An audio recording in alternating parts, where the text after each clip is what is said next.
innovative. Ayun yung tama yung sinabi ni Jerry. If you want to keep your presence in the industry, you have to keep on innovating. Kailangan creative ka kasi after a few years, yung mga tao masasanay na sa lasa at mawawala na yung excitement. Kaya kailangan makaisip ka pa ng mas marami pang variation saka mga iba pang mga mixes ng flavors para merong bagong matitikman yung mga parokyano. Ang tanda ng parokyano, ang matandang tao. Let's go! So meron ka rin mga candies, paste? Yes, meron tayong yung mga Filipino na native delicacies, diba? Makapuno balls, meron tayong mga pastillas. So, lahat yan. So, yung dami ng... Kasi nakikita ko may mga biscuit pa kayo. So, yung dami talaga, yung lawak ng mga products ninyo, talagang nag-multiply na siya over the years, no? Yes. And ilan na ang branches nyo outside Binondo? Total around 50 tayo. 50 branches na ngayon. 50. Is this all over the Philippines na? All over Luzon.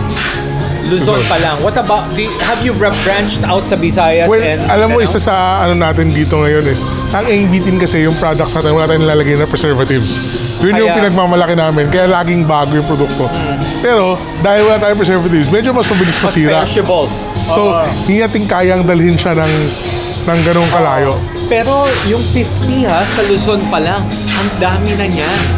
So, pero ang tanong ko, may franchise program ba kayo? Walang franchise sa ABTin eh. Isang reason lang kung bakit. Kasi ang ABTin, sabi ko nga yung products namin mabilis masira eh. Gusto ko pa man din mag-franchise. ang way lang para maprotektahan namin yung quality ng produkto is makontrol namin yung lahat ng stores. Oo. So, kasi halimbawa, 7 days lang yung buhay ng product. 5 days, yun na namin ibebenta. Kunyari.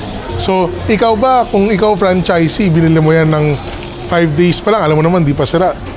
Anong gagawin mo? True. Oo. Ipupush mo pa rin yan eh. So, hindi mo makikip yung quality ng products. That's why, we opt na hindi kami magka-franchise. Di bale, dahan-dahan na lang, kaya naman natin. Pero tawag dito, itong mga, magsimula tayo sa hopya. Yung mga hopya ninyo, may factory kayo? Yes, meron.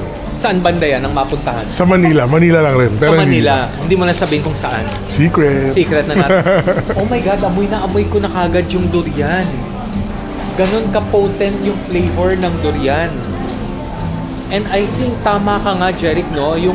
Yung pag-handle nung food at yung expiration niya is very delicate.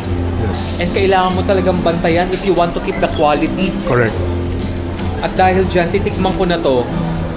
Yung mga mooncake ninyo, yung mga tikoy ninyo, tawag nito, may pagawaan din kayo. Same pagawaan ng hopya. Hiwalay. Saan naman yung isa? Sa Manila pa rin. Manila. Akala ko sa QC naman yung isa. Para maiba lang. Tapos, maliban sa hopya, which is I think ay ng pinakamabili niyong products, ay yung tinatawag nating reliable dog. Kasi talagang meron bibili ng hopya. Ang tikoy ba, maliban sa Chinese New Year, gaano kalakas Well, sa atin ang tikoy, available naman tayo full year round. Kahit yung mooncakes natin eh. Pero syempre, hindi na siya sing dami ng pag-season, tsaka hindi rin sing dami ng variants. So yung mga mas fast-moving, yung mga dinidim namin na pang araw-araw na variants na available. Sa ngayon ba, dahil ngayon ay bagong taon, kapapasok pa lang ng 2026, naghahanda na ba kayo para sa paparating na Chinese New Year? Yes.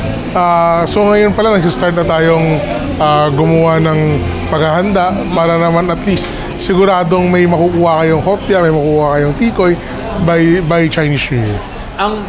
Ang process nyo ba, nagsisimula pa yan the year before, like last quarter of the previous year? Oh yeah, kasi kailangan namin planuhin eh.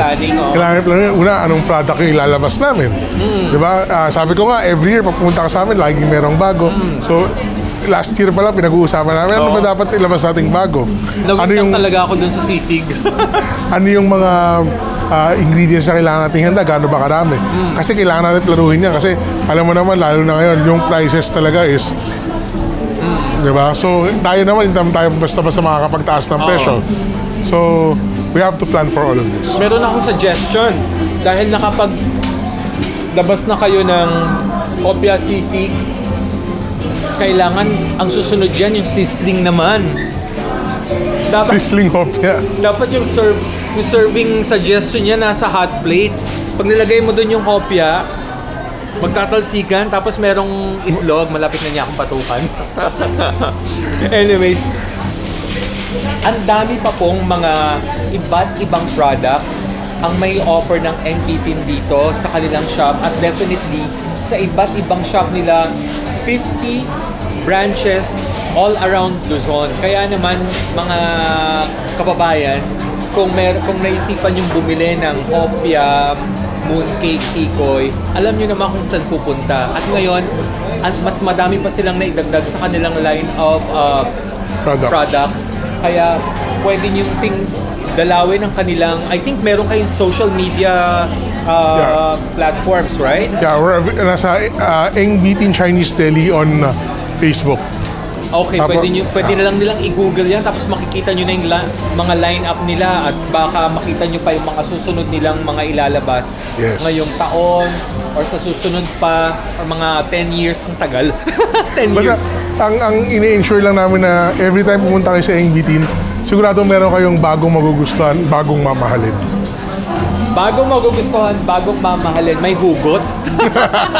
May hugot. Oh, wala pa yung beer niya na doon sa Kopya Sisig. May hugot na. But anyways, talaga namang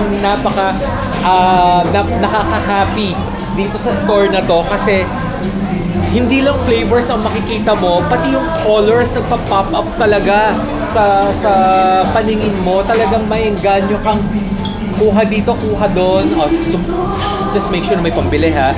So, actually, alam mo, ba't ako nakasunod sa'yo? Tinitingnan mo ba? Oo, tinitingnan ko para siguradong pag-alis natin Akala ko naman ikaw yung pipirma. Ako okay na yan. Good to go na yan.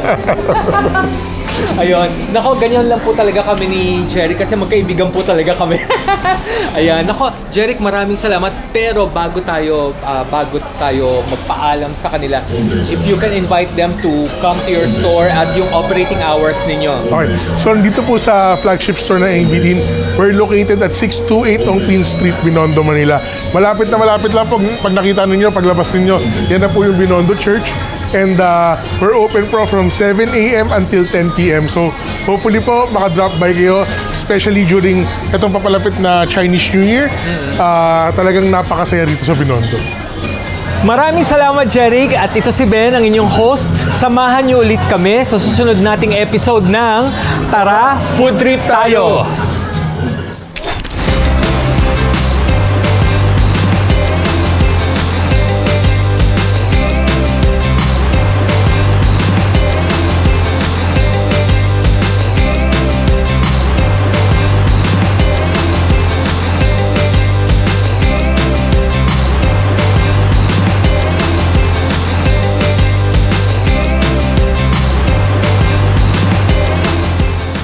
Next week on Tara Food Trip. Happy tummy na naman tayo dahil susugod tayo sa Masuki, ang isa sa mga OG Siopaw and Mommy House dito sa Binondo. Abangan!